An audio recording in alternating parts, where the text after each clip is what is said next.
we go. I do believe we are live. So I'll say, indeed, and greetings unto you, beloved and holy friends.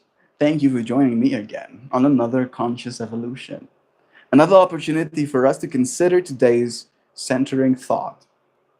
That having been this era of humanity we're in. We started the conversation talking about the fact that we are in a important era, right? In so many ways, right? That there is something to be grateful for in existing in this era at this time. And we were, interestingly enough, led to this whole sprawling conversation starting from Mary Jane, right? We talked about the fact that Mary Jane has been with us as a species for more than 12,000 years. The oldest evidence we found of people with cannabis is 12,000 years ago, right? That's a long time. There has been many different eras. Hey, Joe. So nice having you here. Little green heart, too. Perfect for the topic. Please tell me, relatively, as it relates to especially technological eras, how many eras humanity has gone through since the 12,000 years ago, if you will. Right? Think about that. We have gone through, I'm gonna have a guesstimated number, I'm sure, any second.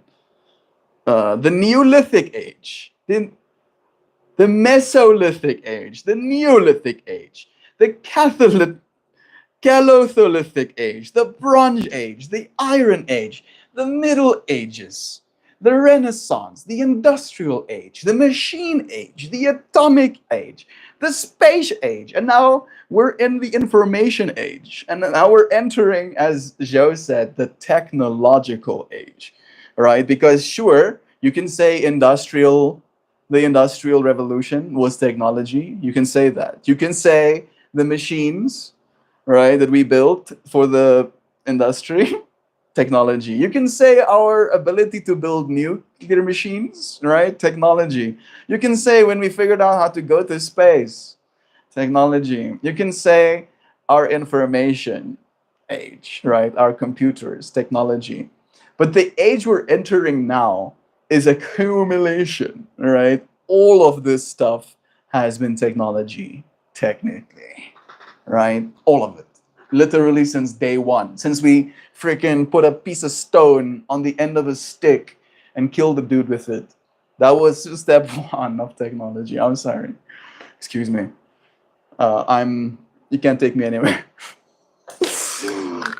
And then we're like stepping stoning it, right? Era after era after era. And yes, see, like I can promise you, you do not want to live in the Stone Age. You don't want to live in the New Stone Age. You don't want to live in the Copper Age. You don't want to live in the Bronze Age. You don't want to live in the Iron Age, the Middle Ages, especially not the Middle Ages, or maybe the Renaissance, a little bit. A little bit of maybe living in the Renaissance, just a little. Or if you're one of the good ones. You don't want to live in the Industrial Age. You don't want to live in the Machine Age. You don't want to live in the Atomic Era. Maybe a little bit. Again, a little bit of living in the Atomic Era. You don't want to live in the Space Age, right? Cold Warring.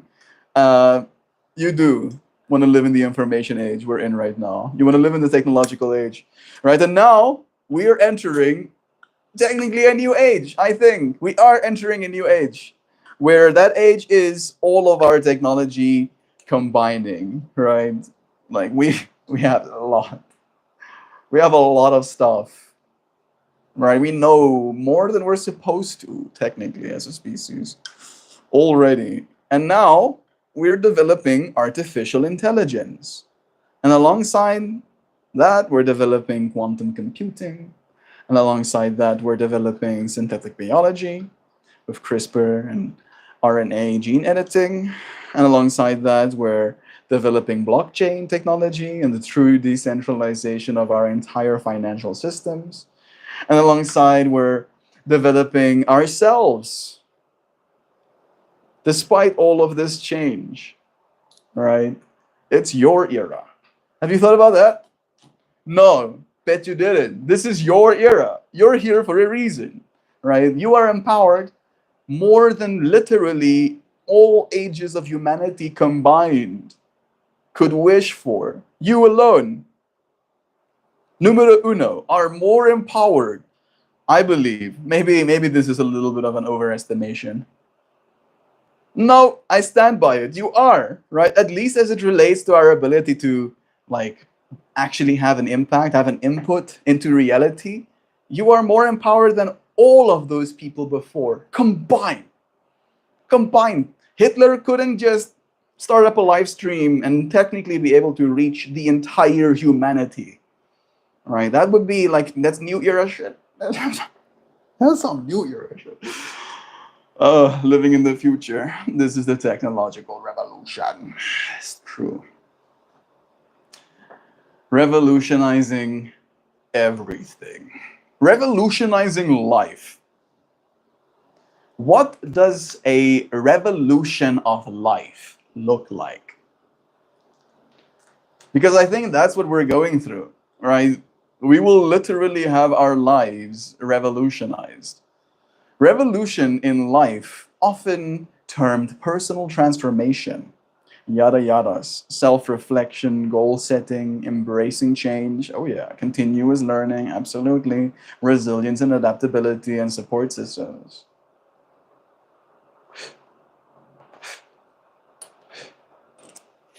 Can we all just appreciate how this thing is like, oh, you want to have a life revolution? How about some self-reflection? Something we do every day. How about some goal setting? Show up for what you love every day. How about some embracing change? The fact that every day things change. How about continuous learning? Us actively extracting resources from our environment, sharing it here, learning from our language models. How about resilience and adaptability? How I've changed the things I do with my time since starting this journey because I had to adapt. I had to be resilient. Otherwise, I would not be here. And support systems, you friends, building a network of supportive relationships that provide encouragement, accountability, and constructive feedback. That's awesome. Yeah.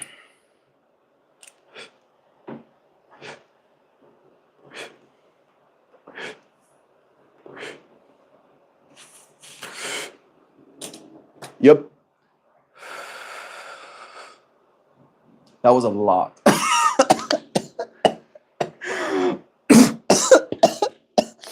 Yeah. Yeah, like my it's not rough. It's not rough at all. So it doesn't hurt to actually inhale a lot. But your lungs, when they catch up to what, like, whoa, wait a second, what just happened? Then they start like, it feels like a certain sense of tightness. Doesn't last long. Yeah. The new age. I'm going to let this thing reason. I have been talking about and considering with my friends how we are already in a new age. Even though we can consider ourselves to be in the information age, we believe that we're in the technological age, where technically you can see each and every single one of these ages we've been through as different forms of technology.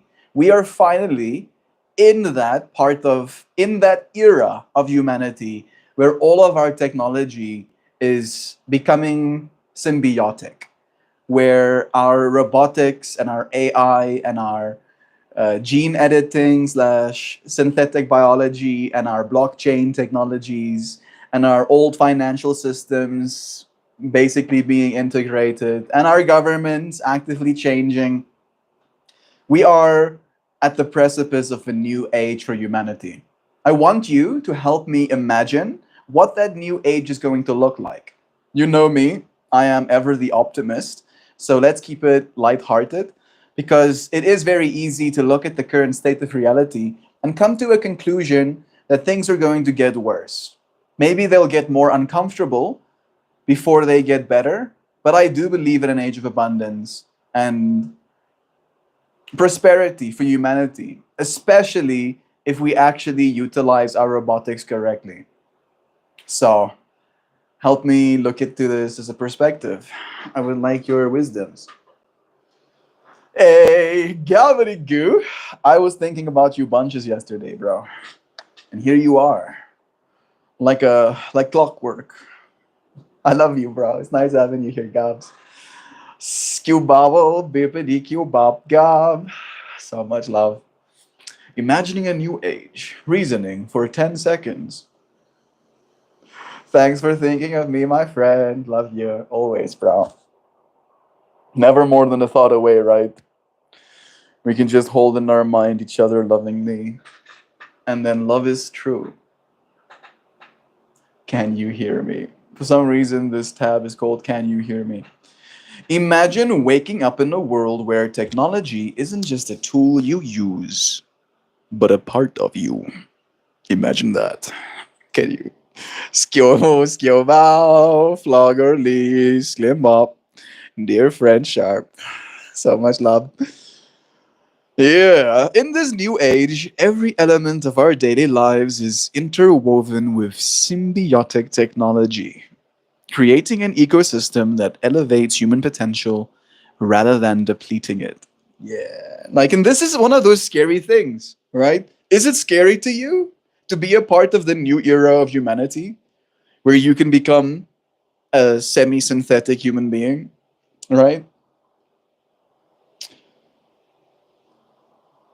You already are, for what it's worth.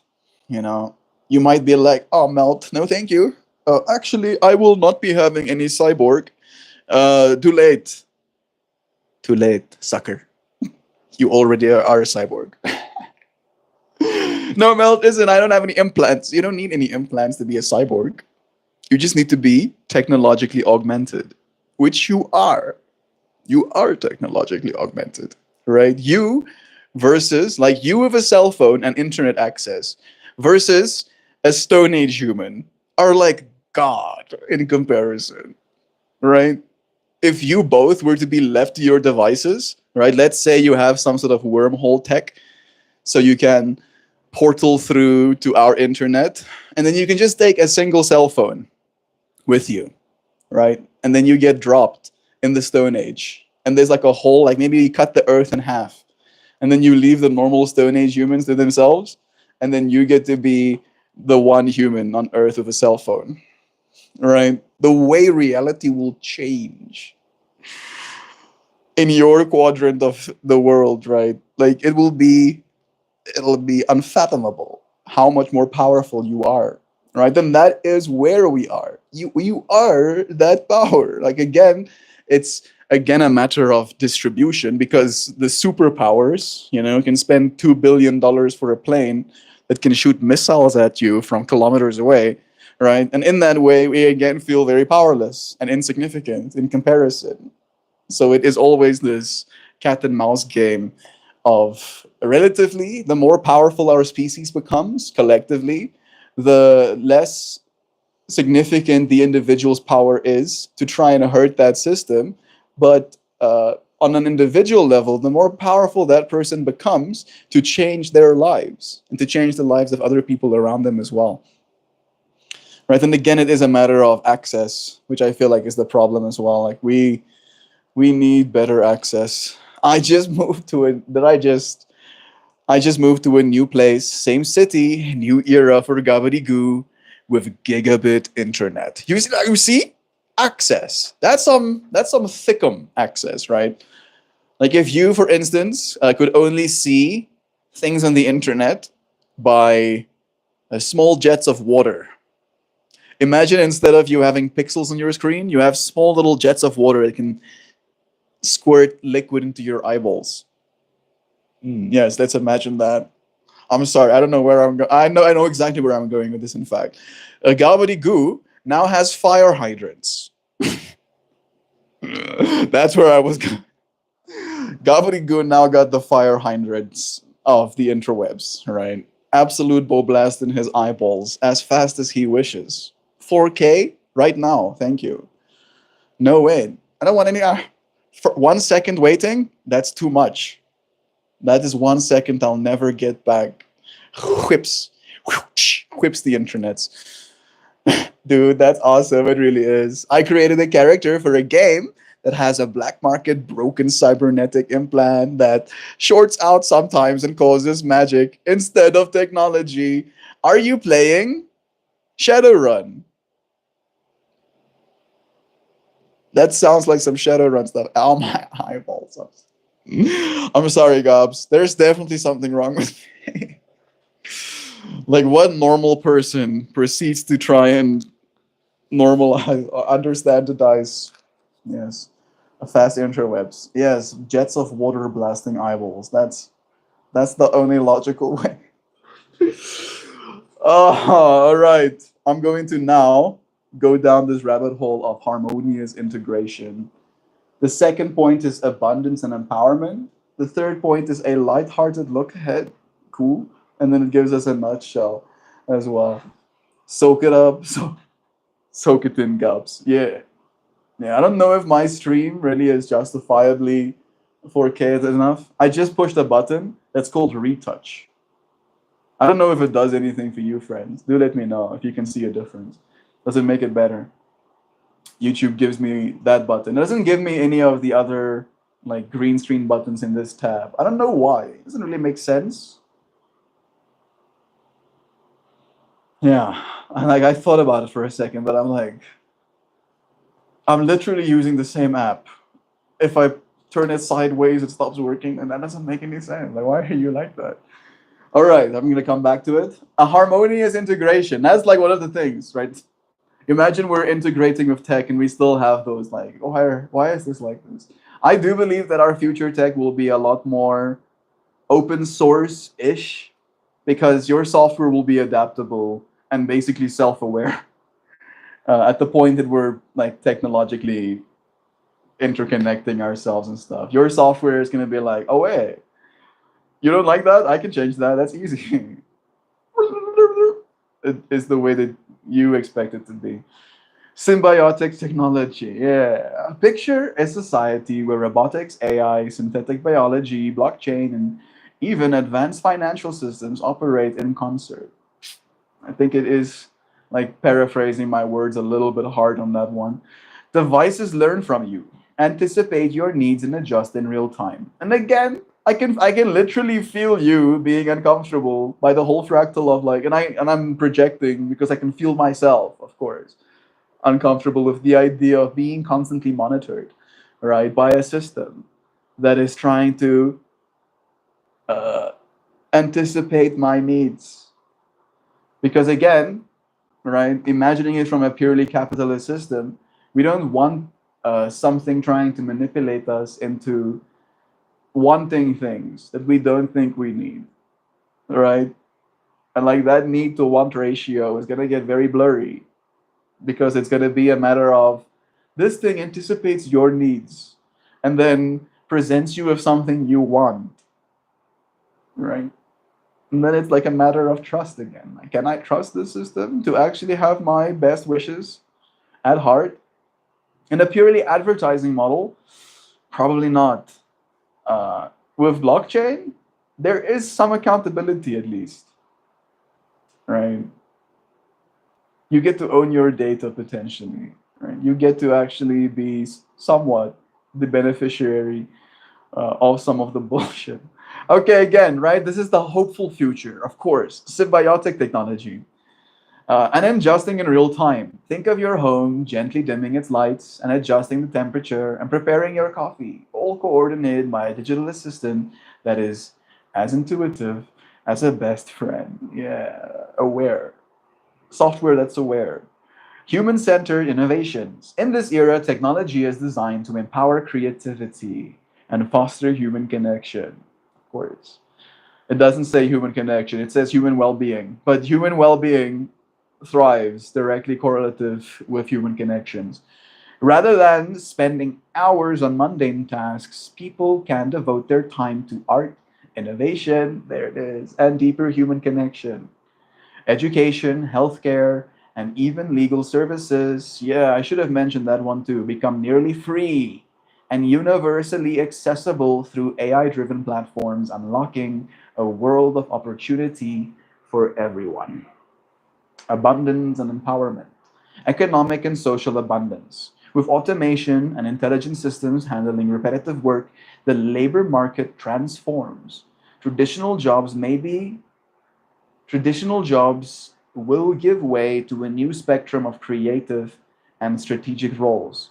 Think shorter work weeks, universal basic income, and an economy that measures well being rather than GDP. Yes, I actually talked about that we will be able to eventually tokenize with an oracle human well being, right? And it will be again a metric that we can compete on as well. Of like, oh yo, you think you're great? Why are your people sad? Oh, why are your people so sad? You got like human rating 5 out of 10, bruh. You suck ass. Oh, your people hate you. Get with it, right? Instead of just, but yeah, but we got like bunch of monies. Yeah, but it doesn't matter. Everybody has a bunch of money. Oh, step your game up. Stop, stop being a loser. Start winning. Oh, start actually winning. Actually winning. What's all of this for? If not for people.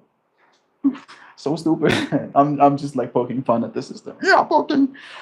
Think shorter work weeks. Yeah, yeah, yeah. Your job might shift from being a cognitive machine to becoming a curator of creativity or community building. Yeah, sustainable and inclusive societies. Governments and organizations adapt, creating regulatory frameworks that emphasize ethical AI, environmental sustainability, and social equity.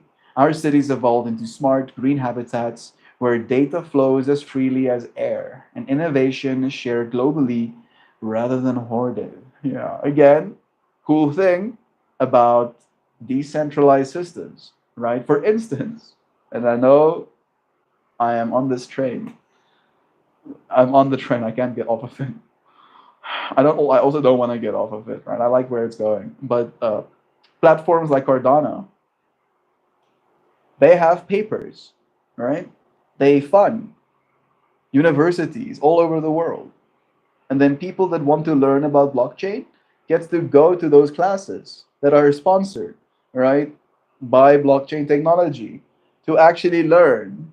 And in that learning process, right, if you want to grow, if you want to, become a PhD as well, you have to build technology. You have to write a thesis, right? And in that process, you make, because the whole point of that system is to be open source, you make more and more of this wisdom a part of this open source system, right? It's literally decentralizing our technological breakthroughs, and it is, right, something that can be accounted for because it's on the blockchain, so you can adequately reward people for the good that is actually had, by those changes. A light-hearted look at our future. I think I missed one of the pieces. Ethical AI, smart. Okay, no, I didn't. Where are you reading from? I basically have been having a conversation with a language model. The conversation started talking about eras, right? That we went through the Stone Age, the New Stone Age, the Copper Age, the Bronze Age, the Iron Age, the Middle Ages, the Renaissance, the Industrial Age, the Machine Age, the Atomic Era, the Space Age, and the Information Age. And for that whole period of time, marijuana has been there with us, right? Like we went through 12 different ages of our species, right? Where our values, our idea of the future, our ability to make things and create things, to manipulate our reality has radically changed, radically changed, radically changed. And this plant is still here with us, right? And then it led us into thinking about the future as well. It didn't really include marriage or wanners as much, but we can. We do. And this is all optimism. Yeah. Yeah, that's the lit like yo, thank you for saying that. That is the hope. That is what we're trying to do here. Always. The fact that you feel that makes me so happy. A lighthearted look ahead. Imagine strolling through a park where autonomous, eco-friendly vehicles silently ferrying people around, AI-powered kiosks offer personalized health checkups and advice.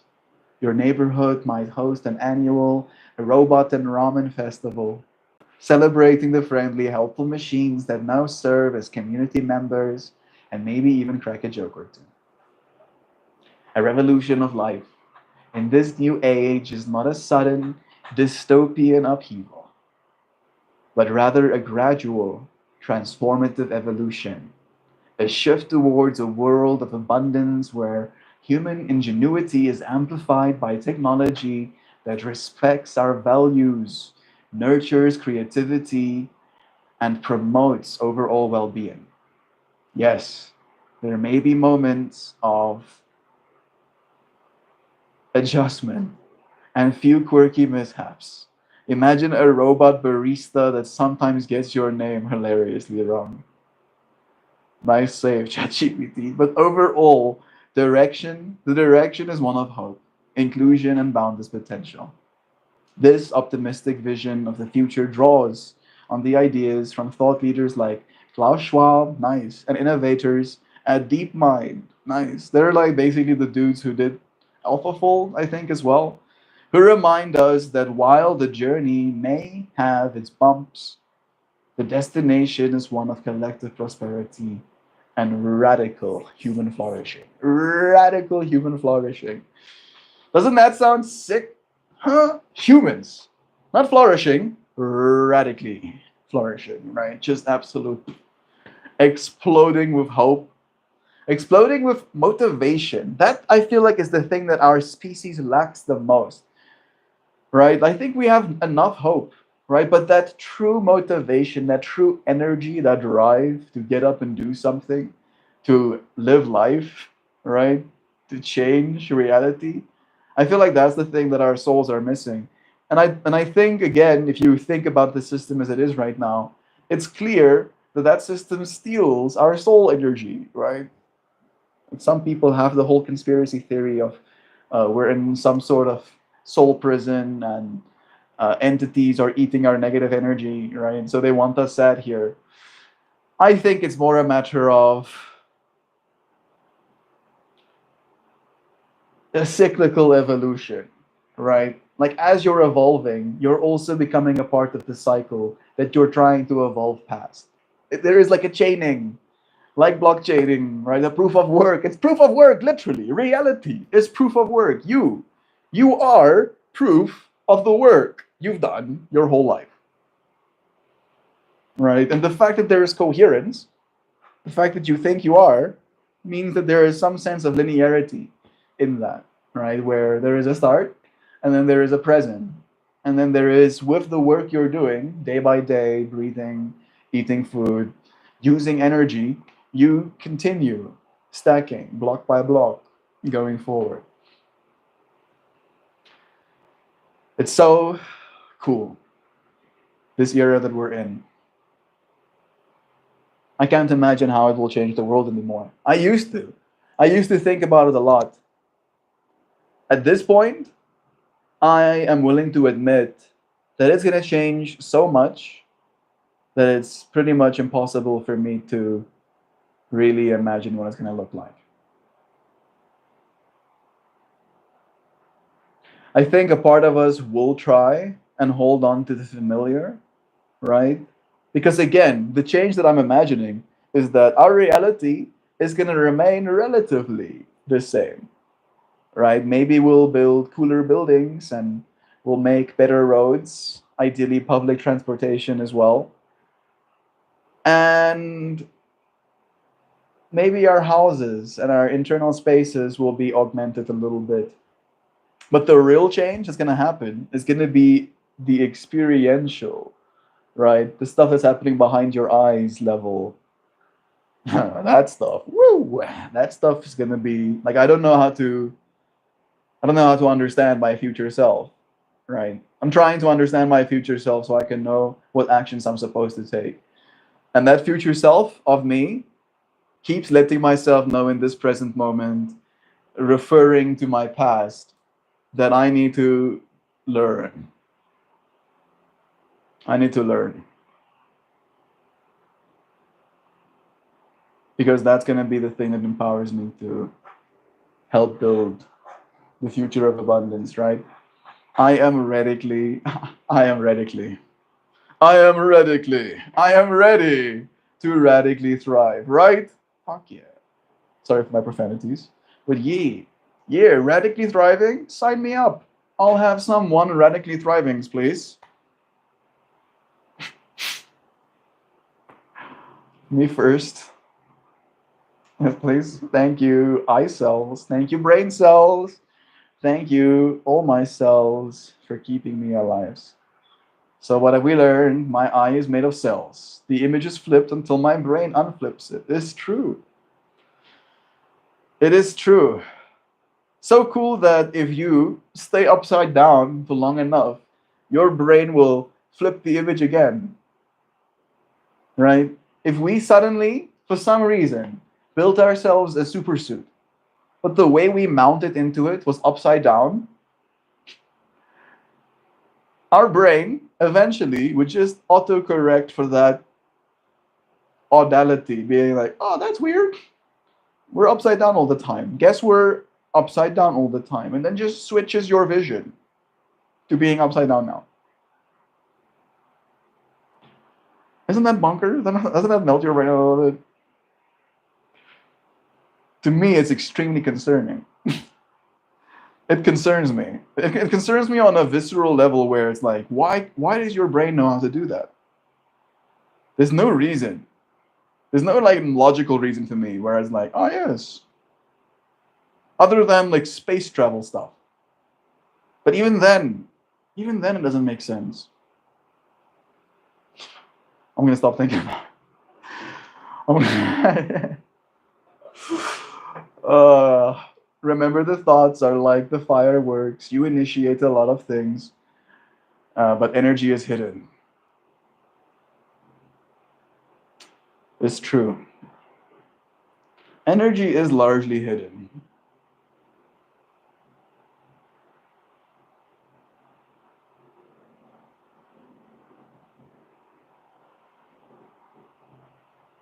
More so these days, right? We come from an era where we used to use heat a lot, heat exclusively, and like heat doesn't hide itself that well as a source of energy. Because if you're getting close enough to it, you can feel it. And if it's hot enough, you can see it, right? But electricity, unless you're arcing, is largely invisible. And you don't really see electricity as light sources because they're being turned into photons. Do I know how that works? An LED has current flowing through it.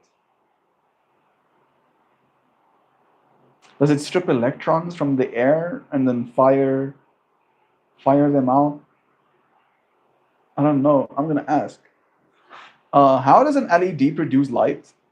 We're talking about how electricity is largely invisible until it gets turned into a source of light, where it becomes again visible to us, unless it's arcing, of course, as well. But I'm curious about the technical, what actually happens on the actual site where the photon is emitted.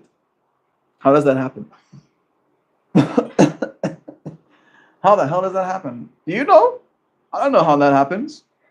I feel like I should know how that happens. Maybe I do know how that happens, but I've omitted that information from my brain. Explaining LED light production, good. There's a bug in here with me. I'm trying to make sure it's not a mosquito. I don't think it is. All right. At the microscopic level, an LED produces light through a process called electroluminescence. All right. Here's what happens step by step.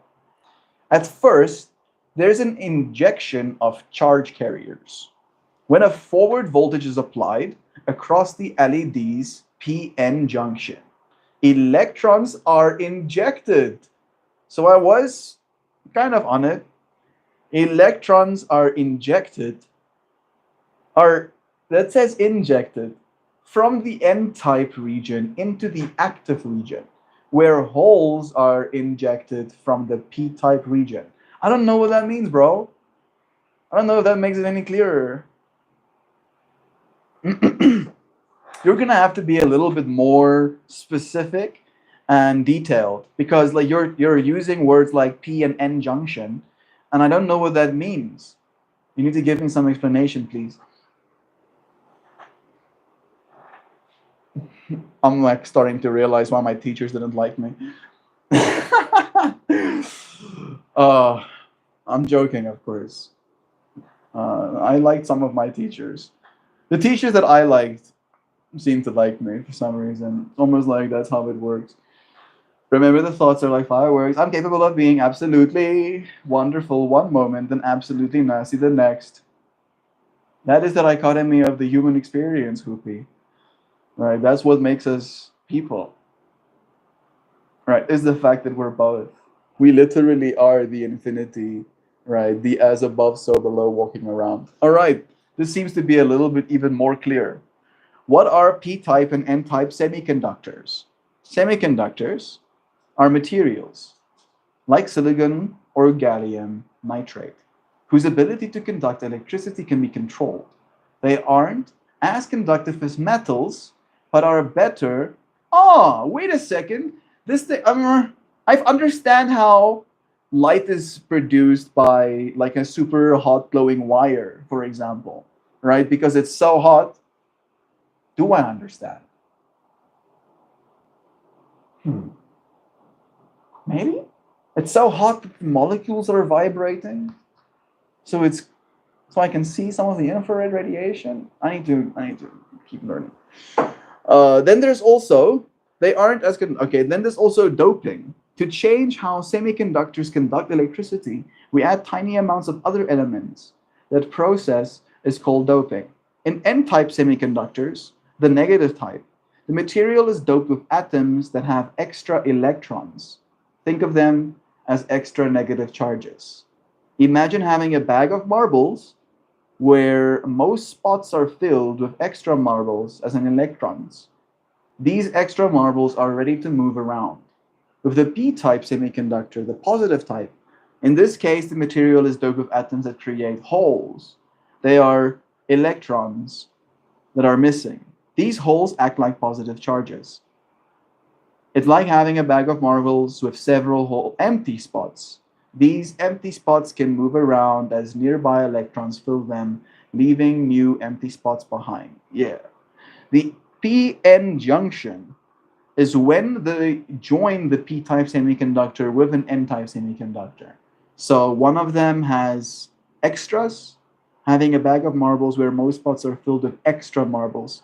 Having extra marbles and having then a lack of marbles. And then I guess when you create an electron flow, those marbles want to click over, right? And I guess when they escape, you produce light. Let's see. When you join a p-type semiconductor with an n-type semiconductor, you create a boundary called a p-n junction. At the junction, electrons from the n-type side of the holes, electrons from the n-type side and the holes from the p-type side are naturally attracted to each other. When they meet at the junction, they recombine, where electrons fill the holes. Initially, this recombination process happens without producing light, and a thin region near the junction becomes depleted of free charge carriers. So how does an LED use this to produce light? When you connect that LED to a battery or power source in the correct direction, called forward bias, you push electrons from the n-type side and the holes from the p-type side towards the junction. The active region and radiative recombination. In modern LEDs, they're designed so that the recombination of electrons and the holes occur in a very special area, often called the active region or a quantum well. In this region, the material is chosen so that when an electron falls into a hole, the energy difference isn't just lost as heat, it's released as a photon, a particle of light. This is known as radiative recombination. I still don't understand because they're not explaining it properly. You're just gonna tell me that, oh yeah, there's a quantum well, and then an electron falls into it and comes out as a photon? That doesn't explain anything. How the hell does it do that? Why? Why does it do that? The energy of the photon, the particle of light. Ah, huh.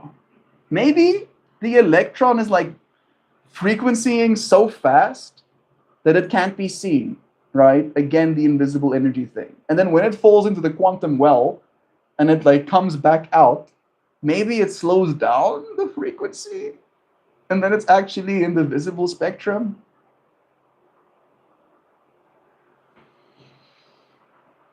More. Let me see. Radiative recombination. This is known as radiative recombination. I'm going to ask it to explain more. The energy of the photon, and thus its color, corresponds to the energy difference. Yeah, I think I was right. Correspond to the energy difference between the electron's high energy state, the conduction band, and the lower energy state, the valence band. The difference is called band gap. For example, if the band gap is such that it corresponds to blue light, the LED will emit blue photons. Yeah. So I think I'm right. Let me ask. So as I'm understanding this, is that you're basically creating these two materials that get bonded, and then it creates a differential where electrons, if you create forward bias, gets pushed over from one to the other. And then between those two, there can be basically a quantum well or an active region, as you said, where these photons or these electrons can fall into that well. And as they basically come back out, their frequency is changed to, as you said, to be in the valence band, that band gap. And does that basically mean that it comes out at a frequency that is then visible? And depending on which frequency it comes out as, basically determines the actual color of the light. Electricity to light. Electricity by itself is invisible. It's only when electrons and holes, it's a weird way to state it, combine, that energy is released in the form of visible light. Efficiency. LEDs are highly efficient because a large portion of the electrical light is converted directly into light rather than wasted as heat, as it is with like little metal conductors. Extra holes. Okay. Yeah. It says, yes, you've got it. Let me rephrase and add a few details. Was there one thing that I wanted to know more about? I did technically say I was going to ask about the radiative recombination, but I think I understand. I understand enough to feel like I can say I understand, but not enough to actually be able to do anything with that information. So creating the materials, we start with two, say, yeah, I got that. Then we formulate the junction, I got that too. Then applying forward bias, yeah. Then the active well, okay. So it's like just giving me step by step of what happens. The active region. The LED is designed with a special active region, often engineered as a quantum well, where most of the recombination, the meeting and combining of electrons and holes occur. This region is optimized to encourage the electrons to recombine with holes in a way that produces light efficiently. It's not going into the details I really care about. I don't care about all of the other steps. I care more about the actual instance, right? Where an electron goes from being an electron to now being light, right? That's the part that really fascinates me. So photon emission. When an electron drops from a higher energy state in the conduction band to a lower energy state in the valence band, during recombination, it releases energy. In materials chosen for LEDs with direct bandgap semiconductors, this energy is emitted as a photon, a particle of light. The energy difference, the band gap, determines the wavelength and thus the color of the emitted light. I'm still feeling a little bit iffy on that last bit. Can we go a little bit more in depth about the actual.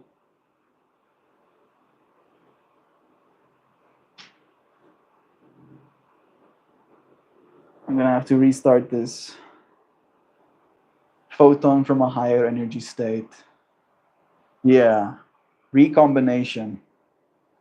Can we please go a little bit more depth into the actual recombination step? You say it releases energy. And again, how does an electron release energy in a way where it turns into a photon? I understand that we've now talked about this whole valence gap, right? Or the valence band, that is basically the energy state that it comes into. But can you maybe accentuate a little bit as well the conduction band and valence band? Is energy in a valence band incapable of conducting through a wire, for example? So in summary, by bonding these two types of materials and applying a correct voltage, we create combinations where electrons are pushed into an area, a quantum well, where they drop into holes. And as they fall, they emit light at a specific frequency where we see it as a color. It's like decay. Is it a type of decay? Let's dive deeper into the recombination process and clarify what happens with the conduction and valence bands. Conduction and valence bands explained. Valence band. It is the energy range where electron normally resides when they are bound to atoms. Okay. Instantly, that doesn't make it make more sense, but it makes it not wrong in my brain, right? Because it was definitely wrong in my brain until I understood that part. Again, in this band, electrons are part of the atomic bonds, meaning they're not free to move about the material because they're locked into these bonds. They don't contribute much to electrical conduction. Where the conduction band, electrons receive enough energy, for example, from an applied voltage, that they can jump from the valence band up to the conductive band. Okay. Nice. That makes sense, right? So one is like a collapse state. And like in that way, right, if you have like a metal, the reason metals are such good conductors is because of how many electrons they have flowing through them, right? So it's almost like this blanket that is created, and then your electron can just run on top of the surface of. All right. So applying the voltage, right? And again, metals, like, they're pretty good. Their valence bands are like solid. That's why like metal is like. All right. Once in the conduction band, electrons are delocalized. They're free to move throughout the material and thus contribute to electrical conduction. This jump creates a hole in the valence band that acts like a positive charge. You lost it too, right? Right?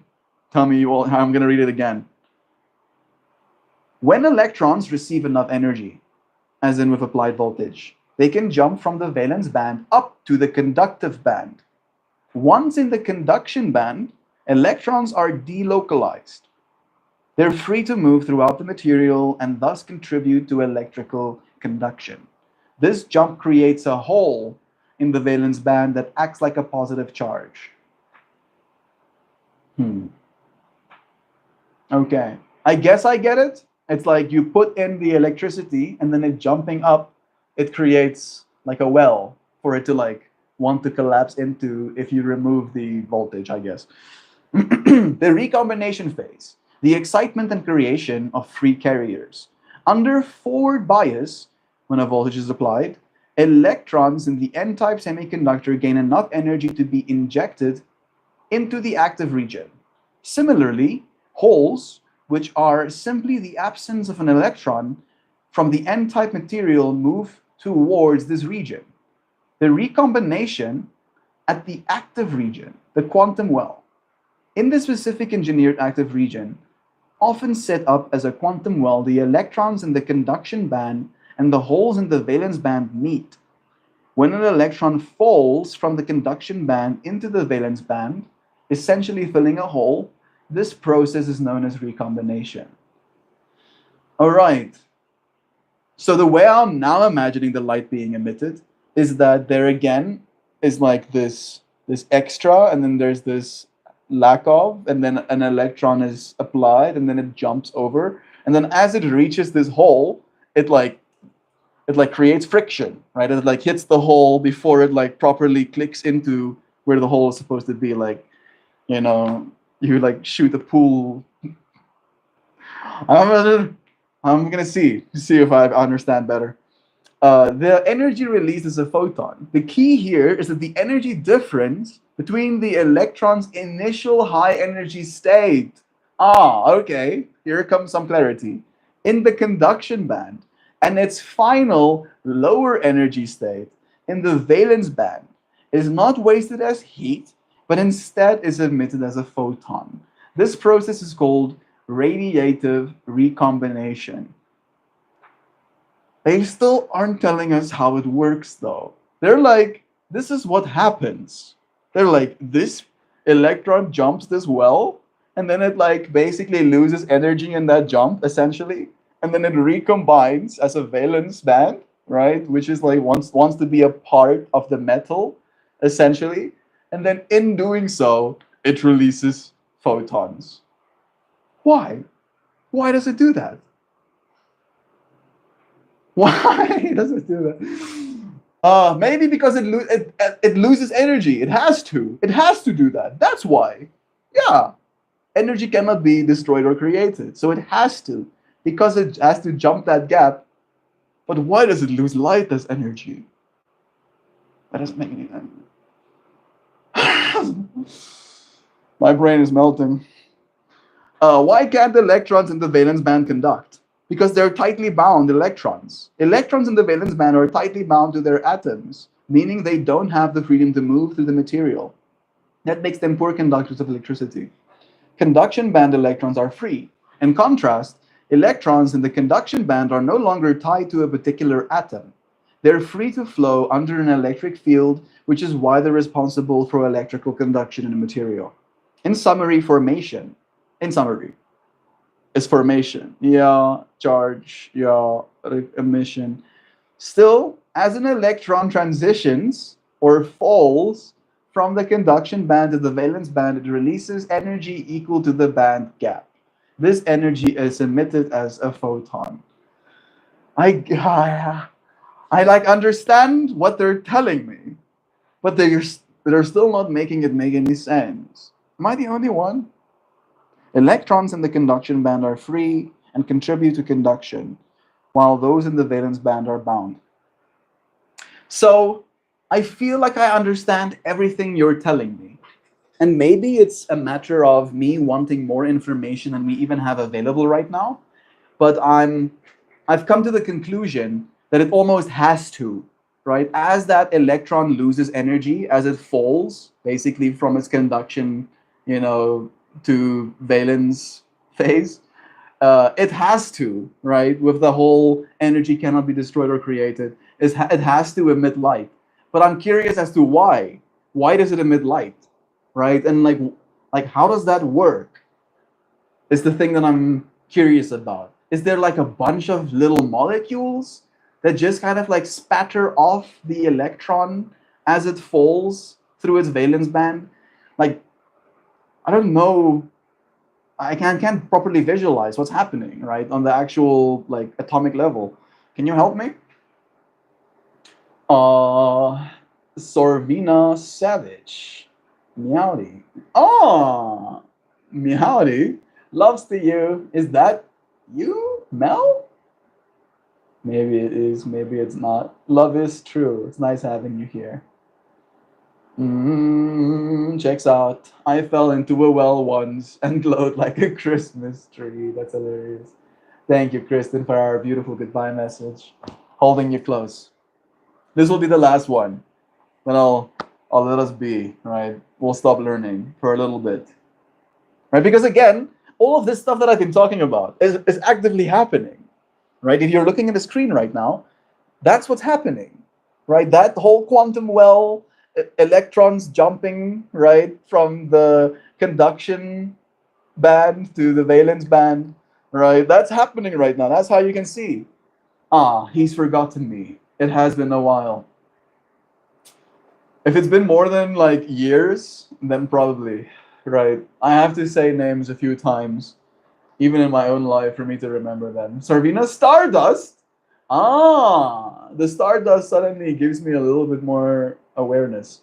I wasn't taught about conduction band, just that conductive materials have a singular free electron in the valence band, and current is then free, and the electron jumps from one atom to another. I understand that part too, Gabrigu. That makes like perfect sense to me. To me, the part that doesn't make sense is like the actual physics of how that electron, by falling, loses photons. Right? That's the part that my mind is like, huh? The fuck?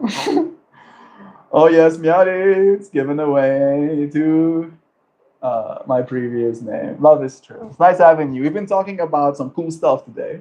We're talking about this new era of humanity, and this has been like a little bit of a showcasing of what era of humanity we're in right now. Because this way of studying is what's coming for our species, right? Like I am learning stuff today that I didn't know. And because I know this stuff now, and because I've used my tool in this way, I'm getting closer to knowing. I'm still not there just yet. That's how I see it. But that's not what I can see. I can only see what blocks the light. It's true. What gets in the way of the light? What reflects the light back to you, right? All right. One more. Ooh. Ooh. We're talking about quantum stuff again. When an electron drops from a higher energy state in the conduction band to a lower one in the valence band, it must get rid of that excess energy in a very specific quantized way. This is governed by the laws of quantum mechanics, which tell us that energy isn't released in a continuous stream, but in discrete packets called photons. We were right to imagine it literally just like these little discrete little packets, photons off of it. Energy quantization. The energy difference between the electron's initial state in the conduction band and its final state in the valence band is fixed in like a specific LED, I'm guessing. According to the conservation of energy, this exact amount of energy must be released. Ah. Yeah, that's what we were talking about. Yes. But the way they're saying it is like, it's like there's tax almost. That electron has to pay some tax, bro. It's like predetermined. According to the conservation of energy, this exact amount of energy must be released. In quantum mechanics, energy is released in packets or photons, whose energy is given by E equals hv. Man, I feel like for the first time my brain is actually understanding what photons are now. Is your brain also getting closer to understanding what photons are? Huh. Quantum mechanics. Cool.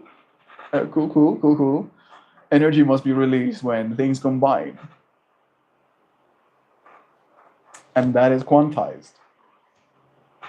It can't be calculated for. Nice. All right. Interaction and the electromagnetic field. In the quantum world, the electromagnetic field itself is quantized. Even in a vacuum, there are fluctuations in the electromagnetic field. When an electron makes its transition between energy levels, it interacts with this field. The process described by quantum electrodynamics allows the electron to couple with the field, and as it transitions to a lower energy state, the excess energy is emitted as a photon. I don't understand why it being coupled with the field is necessary for that. Is it like wires? Like the place through which the photons conduct as packets out of the electron? Spontaneous emission. The emission isn't like tiny packets spattering off the electron, okay? I was wrong. Instead, it's a smooth quantum transition. The electron's wave function changes from one energy eigenstate to another. Because of the inherent fluctuations in the electromagnetic field, what we sometimes refer to as vacuum field, this transition results in the creation of a photon.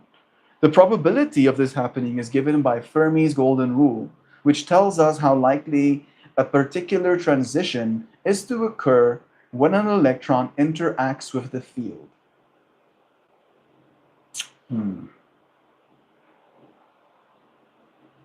A smooth quantum transition, where the electron's wave function changes from one energy eigenstate to another.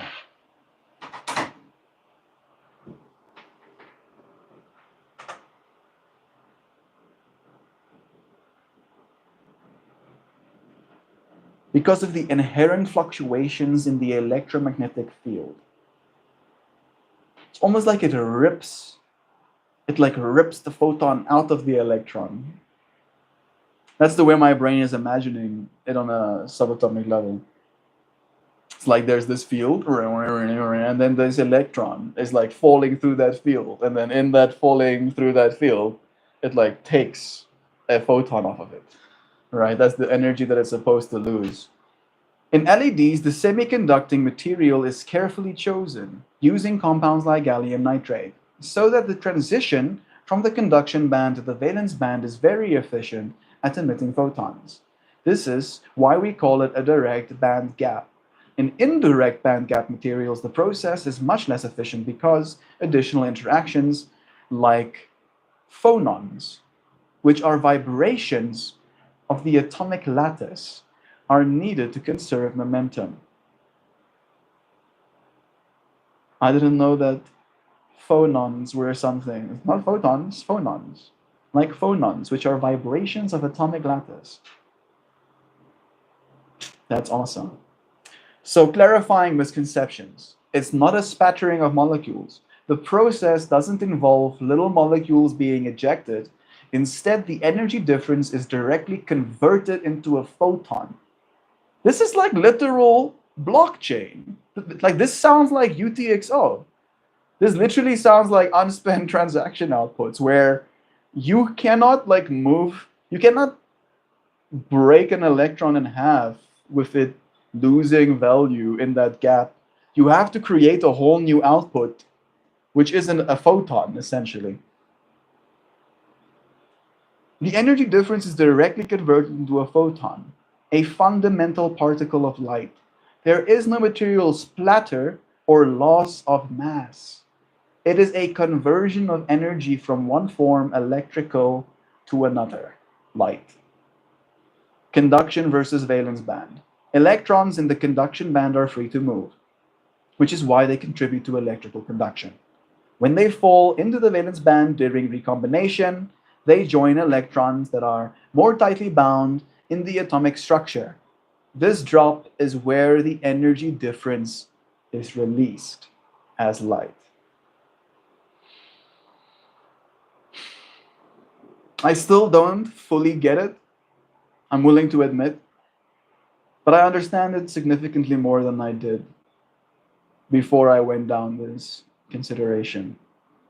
When an electrical transition from the conduction band to the valence band, when an electron transitions from the conduction band to the valence band, it loses a specific quantized amount of energy.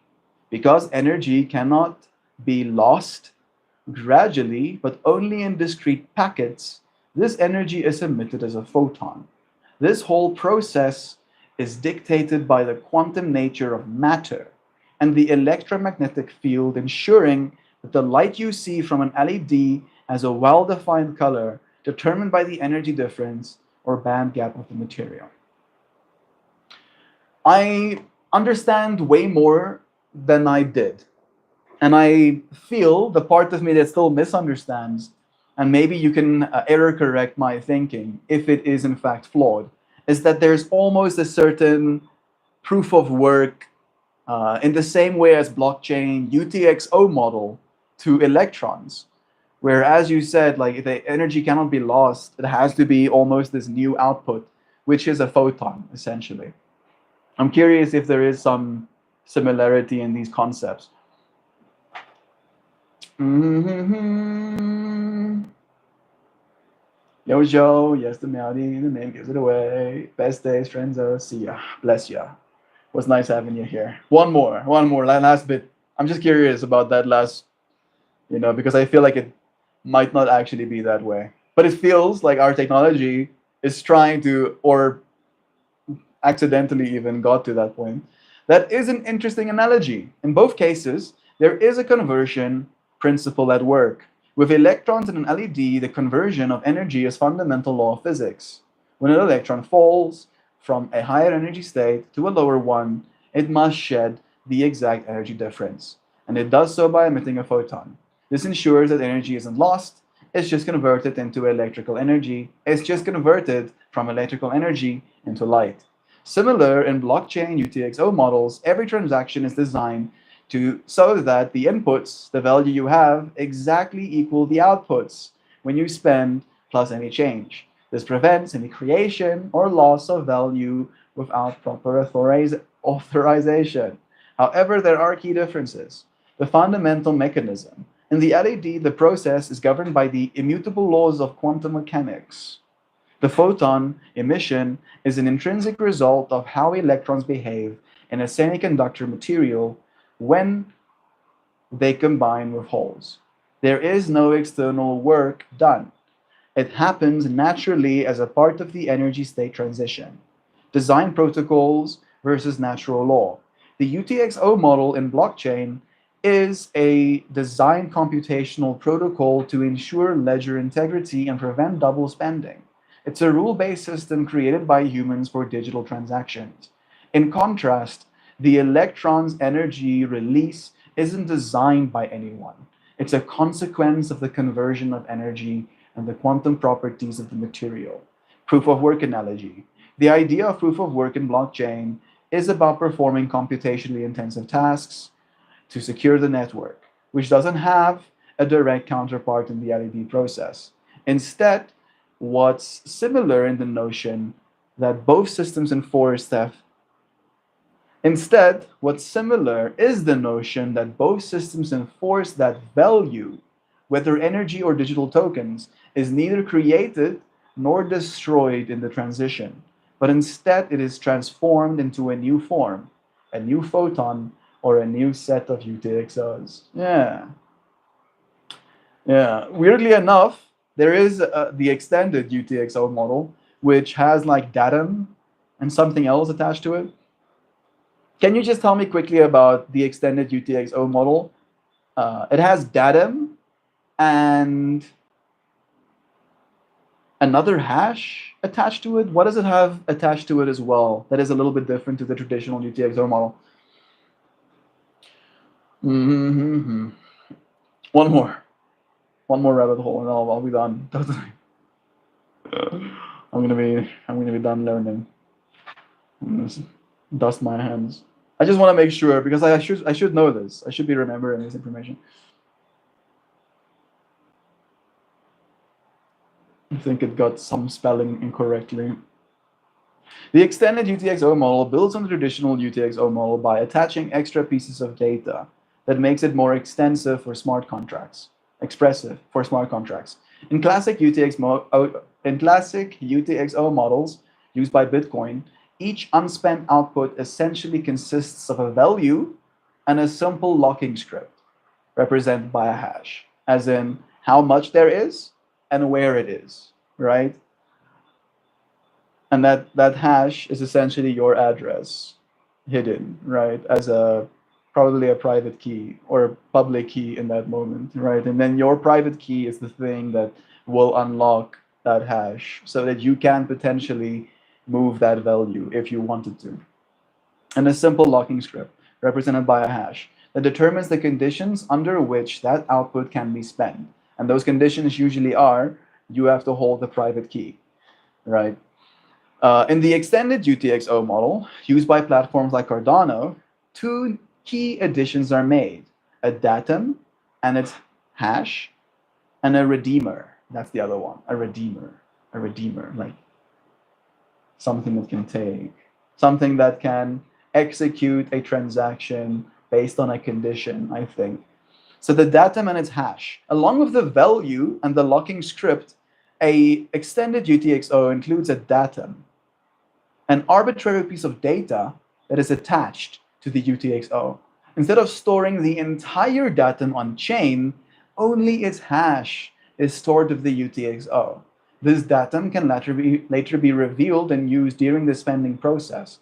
It allows a contract to carry extra information, like state or parameters, that the validator script can use to make decisions. Okay. So like the condition, essentially, right, can be put in the datum as a hash.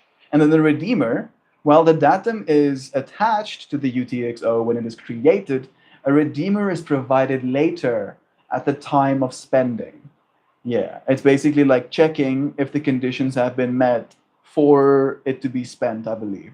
The redeemer is a value supplied by the spender that, together with the datum and the transaction context, is used as input to the validator or the smart contract script. The validator then checks whether the conditions for spending are met. Yeah, as in, did you do the thing I said I'll pay you for in the datum? And then you're like trying to spend your money, and then the redeemer is like, let me make sure you did do the thing you said you were gonna do to have this money and to be able to spend it, right? And then with blockchain, it's then on the blockchain. So that money can already be in your account, but until the work is done, you're not allowed to spend it yet, which is pretty cool.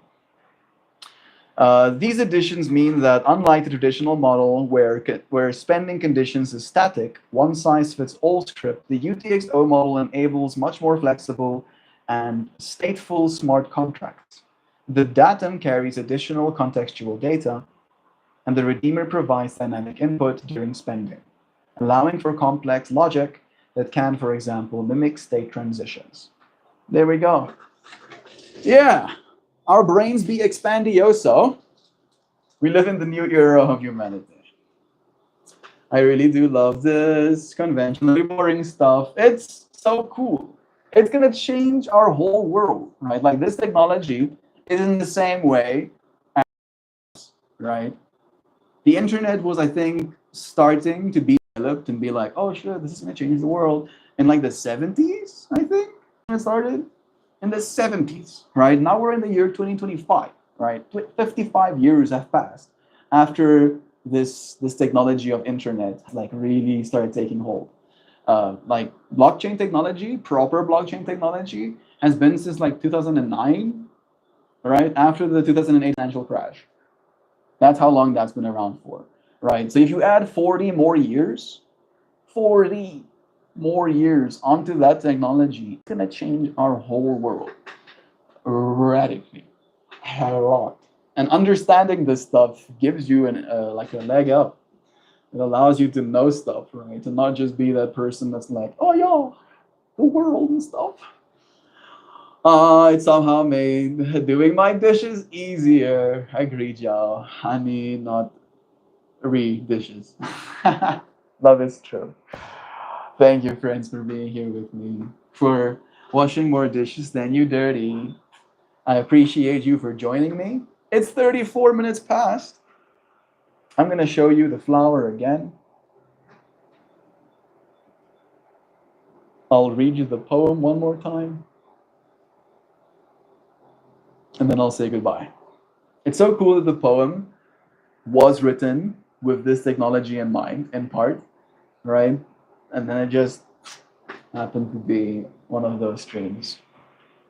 The weight of knowing, right? The weight of knowing that the systems we rely on right now exploit us, right? That's heavy. That's heavy to know. And what are we going to do about it? Once I move through shadows, content with echoes, blind to the walls I call the world. I mistook a flicker on the wall for the sun. Then came the question, Small as a whisper, loud as a revolution. What if the world is more than I know? To learn is to unshackle, to break the illusion block by block, to stand in the raw brilliance of truth, no longer prisoner but architect. Knowledge carves pathways where none existed, draws maps on the palms of the willing, teaches the mind to dance between wonder and reason, turns fear into fuel, turns silence into speech. I was told power is something you take, something hoarded in towers of steel. But now I see power is something you grow, a fire passed from one hand to another, a weightless gift, heavy with change. And so I seek, not to own it all, but to understand. Because once you have seen, you cannot go back. It is impossible. There is only forward. There is only knowledge for us, dear friends. The new era of humanity are upon us. I appreciate you, friends, for being here with me for this wild ride that is being a human being. I love ya, and I appreciate you dearly. I shall now proceed and read you a goodbye message.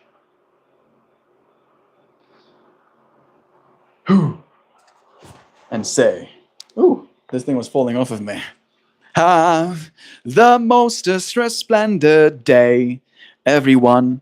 I wholeheartedly love you all so wondrously, heartwarmingly, luminously, soulfully, harmoniously, fervently, delightfully, ethereally, radiantly, Mel, and all of you. Oh, so visionary, and benevolent and effervescent, magnanimous, galvanizing, transcendent, nurturing, celestial, enchanted, jubilant friends who usher in the new era of humanity. I love the goodbye messages so much. Thank you, Kristen. It is so fun. I feel like I grow every time I bless you, friends, with those words and give myself the opportunity to read them. I appreciate you, friends, so much. Thank you for learning alongside me again today, for being a part of the evolving humanity, right? The humanity that knows things. I love ya. I'll see you again soon. Goodbye, friends.